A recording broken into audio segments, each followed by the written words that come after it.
Selamat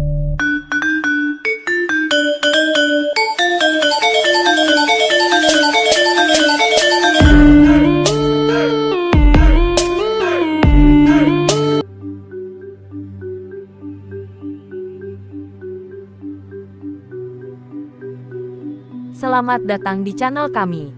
Jangan lupa klik like dan subscribe serta bagikan video ini.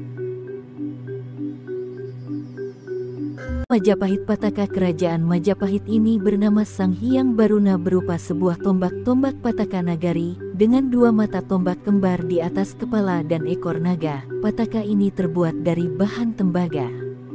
Tombak Pataka ini dibuat pada zaman kerajaan Singhasari abad 12-13 Masehi dan diwarisi oleh kerajaan Majapahit Wilwatikta. Pataka ini biasa dipasang di atas kapal yang memimpin sebuah rombongan ekspedisi untuk menandai adanya seseorang di atas kapal tersebut yang bertindak mewakili raja atau negara.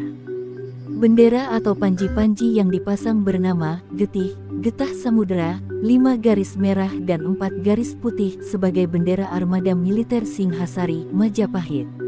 Sampai saat ini bendera ini tetap dipakai oleh TNI AL dalam kapal-kapal perangnya di perairan internasional dengan nama panji-panji, ular-ular tempur. Pataka ini pertama kali dibawa oleh pasukan ekspedisi Pamalayu dan diserahkan kembali kepada kerajaan Majapahit sebagai penerus dari kerajaan Singhasari.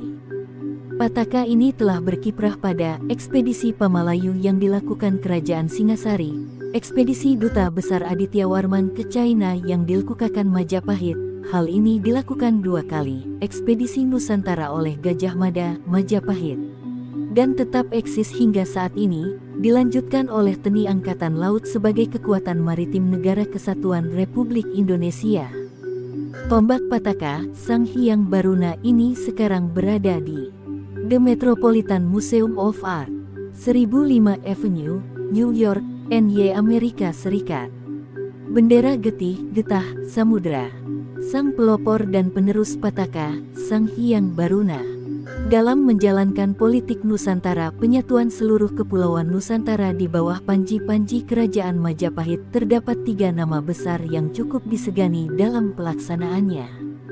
Yang pertama adalah Adityawarman, dengan pangkat tertinggi Reda Mantri, adalah keluarga raja yang meniti karirnya di dunia militer sebagai penerus ayahandanya, keluarga Raja Singasari, Mahesa Anabrang yang bergelar ADWAYABRAHMA.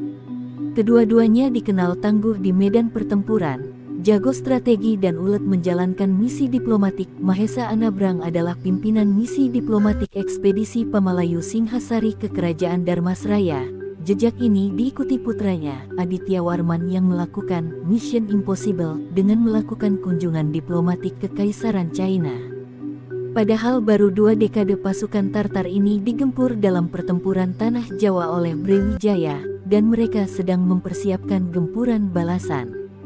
Kehandalan Adityawarman sebagai dutalah yang bisa menetralisir keadaan dan bahkan menemukan kesepahaman dalam hubungan diplomatik antar negara.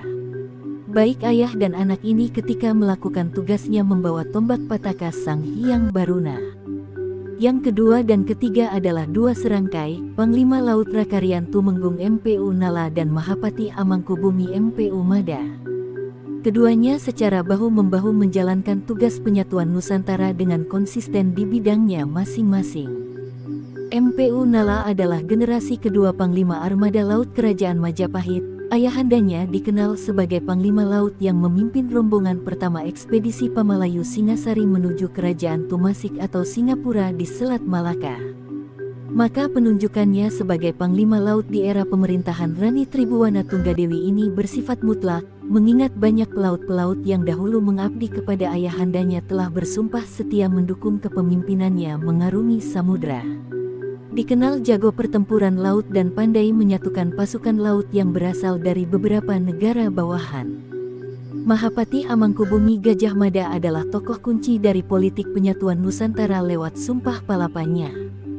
Seorang militer tulen yang memulai karirnya dari bawah sebagai bekel bayangkara dan dikenal cerdas mempelajari ilmu pemerintahan. Pemikirannya banyak dipengaruhi oleh politik Nusantara Kerajaan Singhasari Raja Sri Kertanegara dan hal ini cocok dengan pemikiran Rani Majapahit Tribuwana Tunggadewi yang juga cucu dari Sri Kertanegara yang mendapat pemahaman serupa dari ibundanya Dyah Ayu Gayatri. Keteguhan hati Sang Gajah Mada dalam mencapai cita-citanya diujinya sendiri dalam berbagai medan pertempuran pada separuh masa kehidupannya. Kemampuannya yang ulet, luwes sekaligus tegas dan tangguh telah mewariskan kepada kita wilayah negara Indonesia Raya yang luas ini. Dalam menjalankan ekspedisinya, kapal panglimanya selalu membawa tombak Pataka Sang Hyang Baruna dan mengibarkan panji-panji kebesaran Majapahit Getih, Getah, Samudra. Rupanya perjalanan sejarah tersebut diabadikan secara konsisten oleh TNI Angkatan Laut sebagai kekuatan maritim Indonesia.